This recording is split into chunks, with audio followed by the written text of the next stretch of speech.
بسم اللہ الرحمن الرحیم۔ السلام علیکم۔ یہ کاشانہ بصیرت کا چینل ہے اور آپ جو کتاب سماعت فرما رہے ہیں اس کا نام ہے سخن، پارٹ نمبر 32، تضاد و تصادم کا قانون۔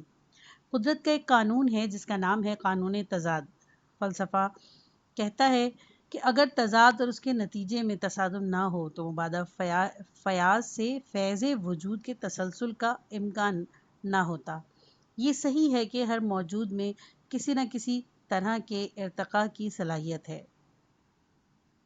دوسری طرف دیکھتے ہیں تو ہر موجود اپنے ارتقاء کے ہر مرحلے پر کچھ ایسے سامان سے بھی لیس ہوتا ہے جو اس کے لیے اس مرحلے میں ضروری اور مفید ہے۔ مثلاً اس چھلکے کو لے لیجئے جو کسی میوے کی گری کو اپنے گھیرے میں لیے ہوتا ہے، یا انڈے کے چھلکے کو دیکھیے جو انڈے کی سفیدی اور زردی کی حفاظت کرتا ہے۔ یہ چھلکے ضروری اور مفید ہیں، لیکن اس وقت تک جب تک گری گری رہے اور انڈا انڈا رہے۔ لیکن اگر میوے کا دانہ یہ چاہے کہ ترقی کر کے درخت بن جائے، یا انڈا یہ چاہے کہ پہلے چوزا اور پھر مرغ بن جائے، تو اس کے سوا کوئی چارہ نہیں کہ وہ چھلکے کا حصار توڑ کر آزاد ہو جائے۔ یہ حصار اور یہ دیواریں قدرتی تضاد اور تصادم کے نتیجے میں ڈھہ جاتی ہیں، اور اس طرح رکاوٹیں دور ہو کر فیض الہی جاری رہتا ہے۔ کہ تکلیف یہ سختیاں ہی ہیں جن کے نتیجے میں بڑے بڑے سورما اور غیر معمولی ذہین اور عقبری پیدا ہوتے ہیں۔ طاقت اور قوت کا ظہور ہوتا ہے۔ تکالیف برداشت کر کے ہی وہی عظیم رہنما وجود میں آتے ہیں جنہوں نے دنیا کو بڑی بڑی تحریکوں سے روشناس کیا ہوتا ہے۔ زینب کبریٰ سلام اللہ علیہ۔ ہماری مذہبی اور دینی تاریخ میں ایسی بکثرت مثالیں موجود ہیں۔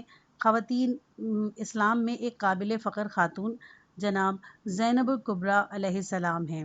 تاریخ بتلاتی ہے کہ کربلا کی خونی مصائب اور شدت مصائب میں زینب کو فولاد بنا دیا تھا۔ جو زینب شام سے مدینے واپس آئیں وہ زینب نہیں تھیں جو مدینے سے روانہ ہوئی تھیں۔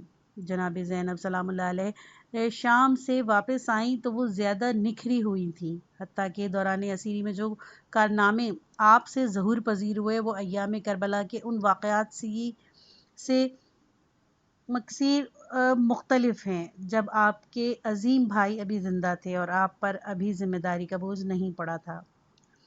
ڈاکٹر عائشہ بنت الشطامی ہمارے زمانے کی ایک قابل مسلمان عرب خاتون ہیں۔ انہوں نے ایک کتاب لکھی ہے جس کا نام ہے بطلاتا کے کربلا، یعنی کربلا کی عظیم خاتون۔ یہ کتاب فارسی میں ترجمہ ہو کر کئی بار چھپ چکی ہے۔ وہ لکھتی ہیں کہ زینب کبریٰ علیہ السلام کی عظمت کا سبب زیادہ تر حوادث و مصائب کربلا ہی ہیں۔ یہ واقعہ کربلا ہی تھے جو اس کا موجب ہوئے کہ زینب نے دربار یزید میں وہ آتش بار خطبہ دیا جو آپ سب نے سنا۔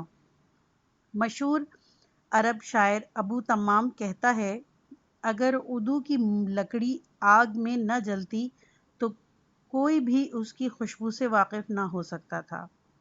اسی مضمون کو سعدی نے اس طرح ادا کیا ہے: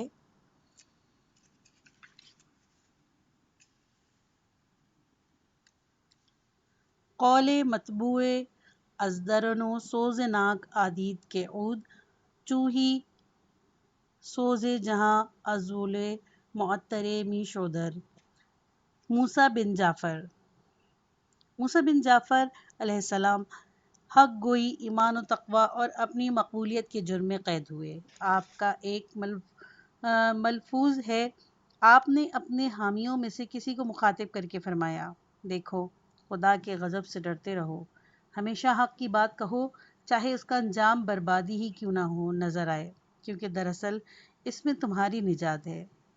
شیخ مفید آپ کے بارے میں کہتے ہیں کہ امام موسیٰ کاظم علیہ السلام اپنے زمانے میں سب سے زیادہ عبادت گزار، سب سے بڑے فقیہ اور سب سے زیادہ فیاض اور سب سے زیادہ باوقار تھے۔ ہمیشہ بارگاہ خداوندی میں اظہار عاجزی کرتے رہتے تھے۔ اکثر فرمایا کرتے تھے، یا اللہ میں موت کے وقت راحت اور حساب کے وقت معافی کا خواستگار ہوں۔ اکثر فقراء کی تلاش میں رہتے اور رات کے وقت نقدی، آٹا اور کھجوریں ایک ظرف میں ڈال کر مختلف طریقوں سے فقرائے مدینہ تک پہنچاتے۔ ان غریبوں کو پتہ نہ چلتا کہ ان کا محسن کون ہے۔ بے مثل حافظ قرآن تھے، ایسی خوش الحانی سے تلاوت کیا کرتے تھے کہ دلوں پر چوٹ لگتی تھی۔ سامعین آپ کی تلاوت سن کر رونے لگتے تھے۔ اہل مدینہ نے آپ کو زین المجتہدین کا لقب دیا تھا۔ 179 ہجری میں ہارون حج کے لیے بغداد سے نکلا، اہل مدینہ گیا، وہاں جا کر حکم دیا کہ امام کو حاضر کیا جائے۔ یہ سن کر اہل مدینہ چونک پڑے، سارے مدینے میں غل مچ گیا۔ ہارون نے حکم دیا کہ راتوں رات محل پر پردے ڈال کر اس میں امام کو بصرہ روانہ کر دیا جائے۔ محمل پر پردے ڈال کر اس میں امام کو بصرہ روانہ کر دیا جائے اور وہاں عیسیٰ بن جعفر عباسی کے سپرد کر دیا جائے۔ یہ بصرہ کا حاکم اور ہارون کا چچا زاد بھائی تھا۔ وہاں لے جا کر حضرت کو قید کر دیا گیا۔ ادھر ہارون نے حکم دیا کہ ایک اور محمل پر پردے ڈال کر کوفے کی طرف بھیجا تاکہ لوگوں کو یہ خیال ہو کہ امام کو کوفے روانہ کیا گیا ہے، اور وہ یہ سوچ کر مطمئن ہو جائیں گے کہ چونکہ کوفہ حضرت کے دوستوں اور شیعوں کا مرکز ہے، وہاں حضرت کو کوئی عذر نہیں پہنچ سکتا۔ اگر کچھ لوگ حضرت کو راستے سے واپس لانے کی کوشش بھی کریں گے تو ان کے خیال کوفہ جانے والے راستے ہی کی طرف جائے گا۔ امام موسیٰ بن جعفر علیہ السلام 1 سال تک بصرہ میں قید رہے۔ ہارون نے عیسیٰ کو حکم دیا کہ قید خانے ہی میں امام کا کام تمام کر دے، لیکن وہ تیار نہیں ہوا۔ اس نے جواب میں لکھا کہ میں نے اس 1 سال میں اس شخص کو ہمہ وقت عبادت میں مشغول پایا ہے، یہ عبادت سے کبھی نہیں اکتاتا۔ میں نے کچھ لوگوں کو اس بات پر مامور کیا کہ یہ دیکھیں کہ یہ اپنی دعاؤں میں آپ پر یا مجھ پر لعنت و نفرین تو نہیں کرتا۔ مجھے معلوم ہوا کہ وہ اپنے لیے خدا سے رحمت اور بخشش کے علاوہ کچھ طلب نہیں کرتا، کوئی بات زبان سے نہیں نکالتا۔ میں ایسے شخص کے قتل میں شریک ہونے کے لیے تیار نہیں ہوں۔ میں ایسے شخص کو قید خانے میں بھی نہیں رکھنا چاہتا۔ یا تو آپ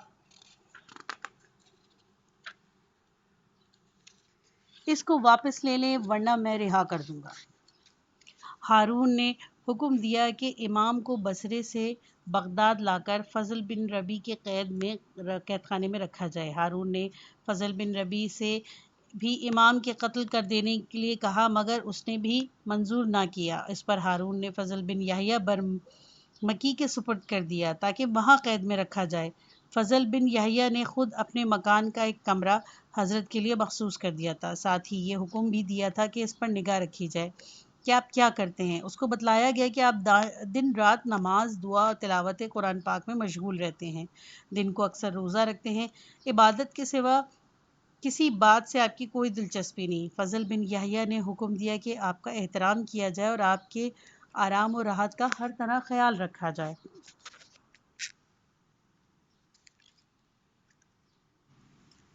مخبروں نے اس قصے کی ہارون کو اطلاع دی۔ جس وقت یہ خبر ہارون کو ملی وہ بغداد میں نہیں تھا۔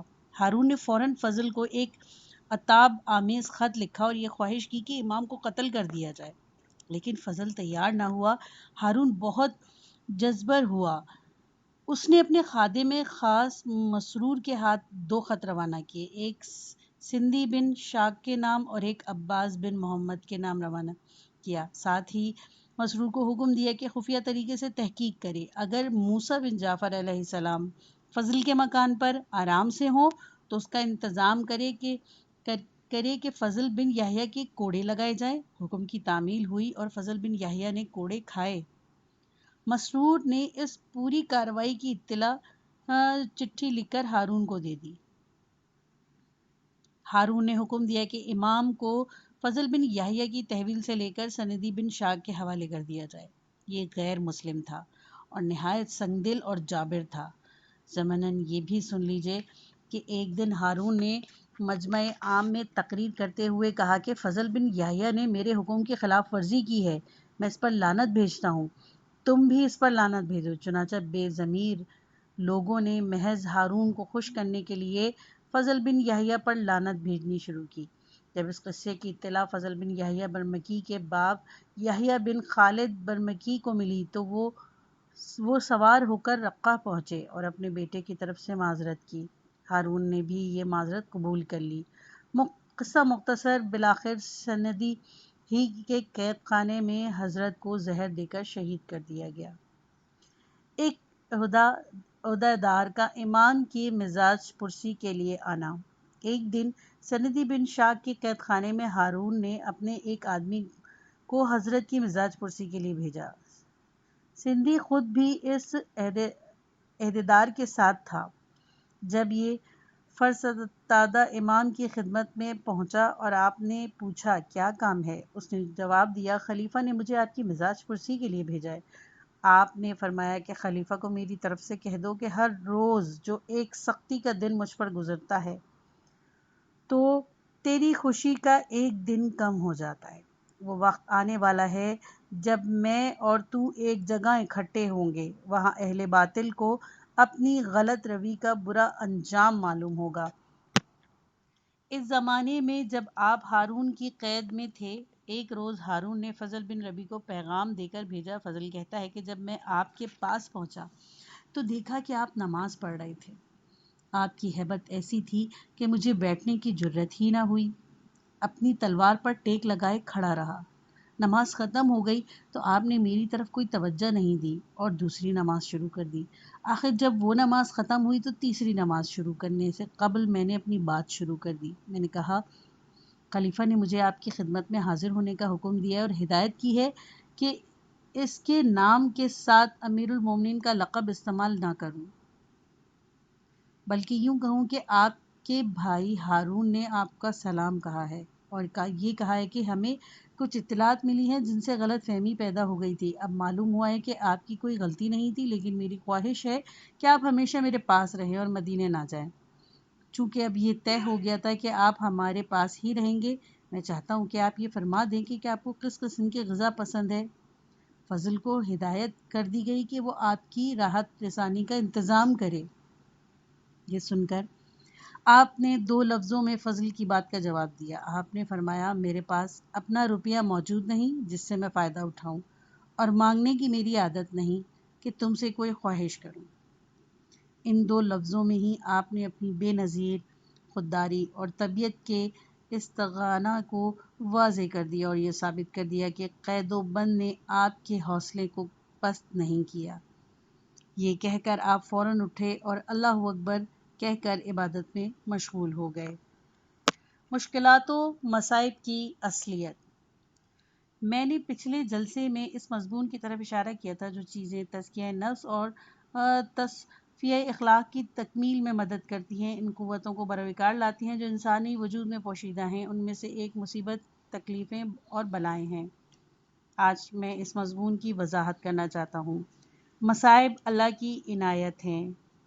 قرآن و حدیث میں یہ مضمون بار بار ملتا ہے کہ اللہ نے فلاں پیغمبر یا اپنے فلاں نیک بندے کو مصیبتوں اور بلاؤں میں ڈالا، یا یہ کہ بلائیں خاص طور پر انہی پر آتی ہیں جن پر اللہ کا لطف و کرم ہے، یا یہ مضمون کہ مصائب اور مشکلات تحفہ الہی ہیں۔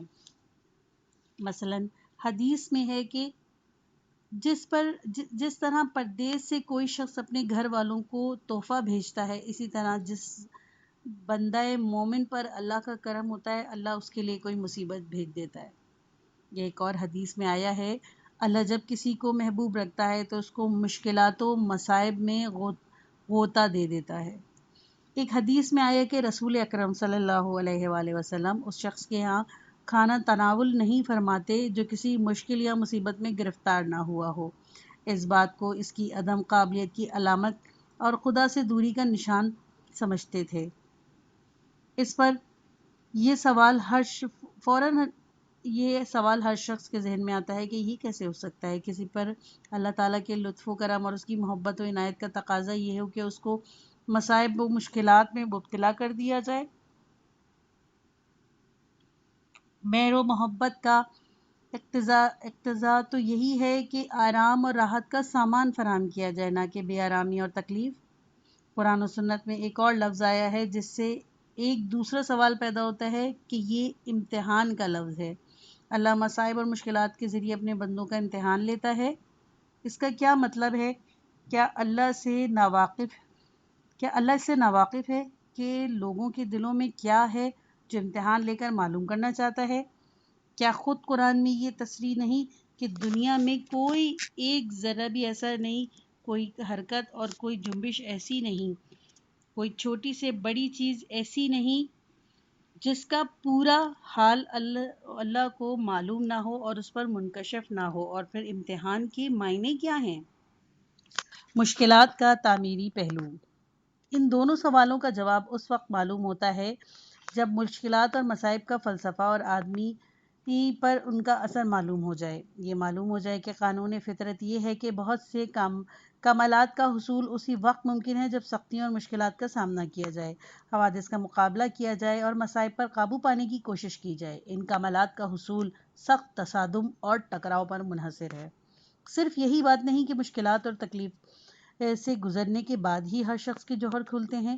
ہر شخص میں کچھ ایسے جوہر موجود ہیں مگر ایسے چھپے رہتے ہیں جیسے کان میں ہیرا مٹی کے نیچے چھپا ہوا ہوتا ہے۔ یہ جوہر مشکلات کا مقابلہ کرنے کے بعد ہی ظاہر اور نمایاں ہوتے ہیں۔ صرف یہی بات نہیں بلکہ اس سے بھی بڑھ کر ہے۔ مصائب و مشکلات کا اثر انقلاب آفریں ہے۔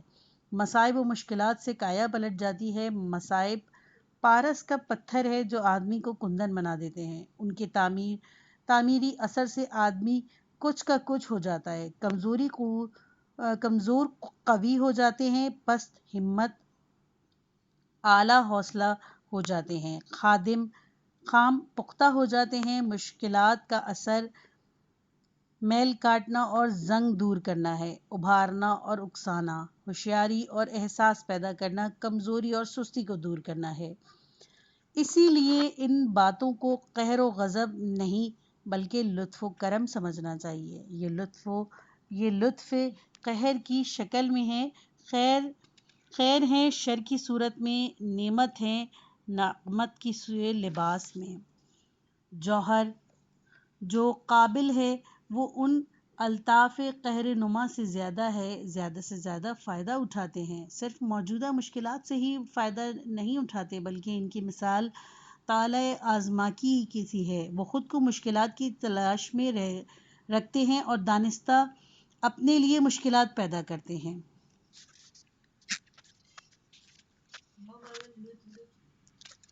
رومی نے ان عناصر کی جو تکلیف اٹھا کر ترقی اور توانائی حاصل کرتے ہیں ایک مثال بیان کی ہے۔ وہ کہتے ہیں ایک جانور ہے جس کا نام ہے اصغر اور جو لکڑی کا زخم کھا کر موٹا اور مضبوط ہوتا ہے۔ جتنا اس کو لکڑی سے مارو اتنا ہی اس کے لیے اچھا ہوتا ہے، وہ لکڑی کے زخم سے ہی پھلتا پھولتا ہے۔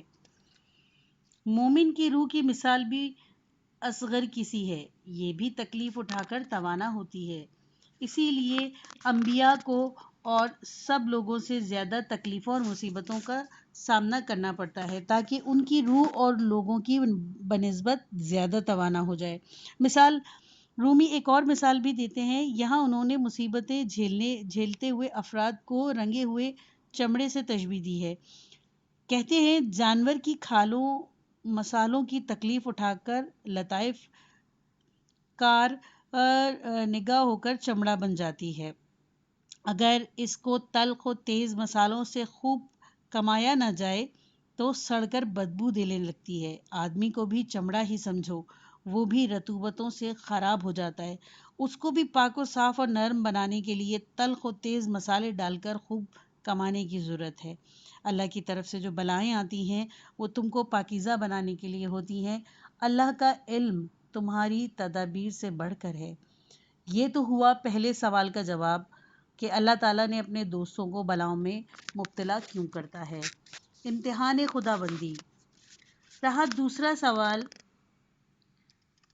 کہ ان صورتوں میں امتحان کے کیا معنی ہیں۔ میں نے جو کچھ بیان کیا ہے اس میں ایک حد تک اس سوال کا جواب بھی آ گیا ہے۔ بہرحال مزید وضاحت کے لیے کہہ دیتا ہوں، کبھی کسی چیز کو اس کے لیے جانچتے ہیں تاکہ جوابات معلوم نہیں وہ معلوم ہو جائے۔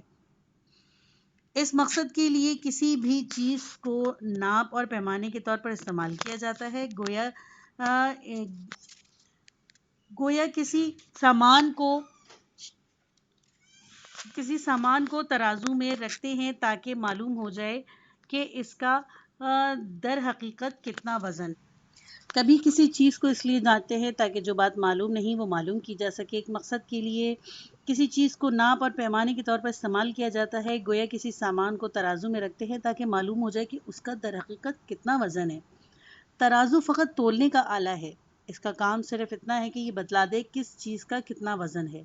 ترازو خود کسی چیز میں کمی یا بیشی نہیں کر سکتا. ناپ تول کے تمام آلات کا یہی حال ہے. مقیاس الحرارت یعنی تھرمامیٹر کا کام یہ ہے کہ وہ یہ بتلائے کہ ہوا میں گرمی کتنی ہے یا انسان کے بدن کا درجہ حرارت کتنا ہے. میٹر ایک مقررہ طول کو ناپنے کا آلہ ہے. علم منطق جس کو علم میزان بھی کہا جاتا ہے، اس کا کام یہ ہے کہ استدلال کی شکل کا اندازہ لگائے اور اگر اس میں کوئی خرابی یا منطقی قواعد کی روح سے تو اس کا تعین کر دے. اگر امتحان کے معنی فقط یہ ہوں کہ نامعلوم کو معلوم کرنے کے لیے کوئی پیمانہ استعمال کیا جائے جب تو یہ بات خدا کے بارے میں صحیح نہیں ہے. لیکن امتحان کے ایک اور بھی معنی ہیں اور وہ ہیں بالقوا کو بالفصل بنانا اور اس کی تکمیل کرنا. اللہ تعالیٰ جو مصائب اور مشکلات کے ذریعے امتحان لیتا ہے، اس کا مطلب ہے کہ جس میں جس کمال کو حاصل کرنے کی صلاحیت ہے اس کو اس کمال تک پہنچانا. مصائب و مشکلات کا فلسفہ یہ نہیں کہ وہ صرف وزن اور مقدار کیفیت کا تعین کیا جائے، بلکہ وزن اور مقدار میں اضافہ اور درجے کو بڑھانا. اللہ تعالیٰ نے اس لیے امتحان نہیں لیتا کہ کسی کی شخصیت کا صحیح اندازہ لگائے اور اس کے وزن اور روحانی درجے کا تعین کرے، بلکہ وہ اس لیے امتحان لیتا ہے کہ اس شخص کے موجود روحانی درجے کو بڑھائے، اس کے وزن میں اضافہ کرے. وہ اس لیے امتحان نہیں لیتا کہ یہ معلوم کرے فی الواقع کون جنتی ہے اور کون جہنمی، بلکہ مصائب و مشکلات پیدا کر کے اس لیے امتحان لیتا ہے تاکہ جس میں صلاحیت ہو وہ ان مشکلات کے ذریعے بہشت میں جانے کے قابل ہو جائے اور جس میں صلاحیت نہ ہو وہ اپنی جگہ پر ہی رہ جائے. امام علی علیہ السلام اپنے اس خط میں جو آپ نے وائی بصرہ عثمان بن حنیف کے نام لکھا تھا، پہلے تو عثمان بن حنیف کو نصیحت کرتے ہیں کہ عیش و عشرت میں نہ پڑیں اور اپنے فرائض سے غافل نہ ہوں. پھر اپنی سادہ اور عیش سے خالی زندگی کا تذکرہ کرتے ہوئے کہتے ہیں کہ میں خود جو کی روٹی پہ قناعت کرتا ہوں اور کسی طرح کے عیش و آرام میں نہیں پڑتا. اس کے بعد آپ فرماتے ہیں کہ شاید کچھ لوگوں کو اس پر تعجب ہو کہ علی علیہ السلام ایسی خوراک کھا کر کیسے اتنی طاقت برقرار رکھتے ہیں کہ دوسرے دلاوروں کا مقابلہ کر سکے اور ان سے جیت سکے. قاعدے سے تو یہ چاہیے تھا کہ ان کی طرز زندگی کی وجہ سے وہ طاقت کھو بیٹھتے اور کمزور ہو جاتے. پھر خود ہی جواب دیتے ہیں کہ جفا کشی کی زندگی سے طاقت نہیں گھٹتی، بلکہ طاقت عیش و آرام اور ناز و نعمت کی زندگی سے گھٹ جاتی ہے. آپ فرماتے ہیں جنگلی درخت جن کی باغبان دیکھ بھال نہیں کرتے، ان کی لکڑی زیادہ مضبوط ہوتی ہے، اور وہ ہرے بھرے درخت جن کے باغبان پرورش کرتے ہیں نسبتاً کمزور ہوتے ہیں. گھریلو پودے کی نسبت صحرائی پودے آگ زیادہ پائیدار ہوتی ہے. وہ لوگ جو زمانے کے نشیب و فراز اچھے برے حالات سے گزرتے ہیں اور جنہوں نے سختیاں اور مصائب جھیلے ہیں، وہ ان لوگوں کی بنسبت جو ناز و نام میں پلے ہیں زیادہ مضبوط اور طاقتور ہوتے ہیں. فرق ہے اس طاقت میں جو اندر اور باہر سے جوش مارتی ہو اور اس میں جو بیرونی مدد کی محتاج ہو. تو یہ ہے کہ باطنی استعداد اور غیر محدود باطنی طاقت کا ظہور ہو. امام علی علیہ السلام فرماتے ہیں کہ یہ مت کہو کہ یا اللہ میں فتنے سے تیری پناہ مانگتا ہوں، کیونکہ کوئی شخص ایسا نہیں ہے جس کو مشکلات کا سامنا نہ کرنا پڑے. آپ نے فرمایا اے اللہ میں تیری پناہ مانگتا ہوں گمراہ کرنے والے فتنوں سے، یعنی پناہ مانگتا ہوں فتنے کے ان پہلوؤں سے جو گمراہ کر دیتے ہیں.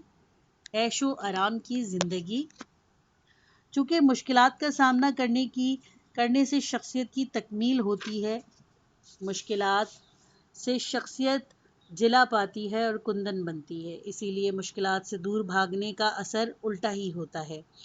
اسی لیے عقل مندوں نے کہا ہے کہ بچوں کے ساتھ ماں باپ کا حد سے بڑا ہوا لاڈ پیار ان کے ساتھ سب سے بڑی دشمنی ہے، یعنی حد سے زیادہ لاڈ پیار اور بچے کی ہر طرح کی مشکل سے دور رکھنے کا نتیجہ یہ ہوتا ہے کہ بچہ مشکل حالات کا مقابلہ کرنے کے قابل نہیں رہتا اور وہ زندگی کے میدان میں نہتھا رہ جاتا ہے۔ ذرا بھی کوئی بات طبیعت کے خلاف ہو تو وہ گھبرا جاتا ہے اور حالات میں ذرا سی تبدیلی اس کو کہیں کا نہیں رکھتی۔ اس کی حالت اس شخص کی سی ہوتی ہے جو کبھی پانی میں نہ گیا ہو اور اسے تیرنا نہ آتا ہو۔ ایسے میں اگر یکایک دریا کا سامنا ہو جائے اور تیرنا پڑ جائے تو پانی میں اترتے ہی ڈوب مرے گا، کیونکہ تیرنا مشق سے آتا ہے۔ یہ کوئی ایسی چیز نہیں جو زبانی یا کتاب پڑھ کر اور کمرے میں بیٹھ کر سیکھی جا سکے۔ یہ ایک عملی ہنر ہے جس کے لیے ضروری ہے کہ پانی میں جا کر مشق کی جائے اور کوشش کی جائے اور آہستہ آہستہ یہ سیکھا جاتا ہے۔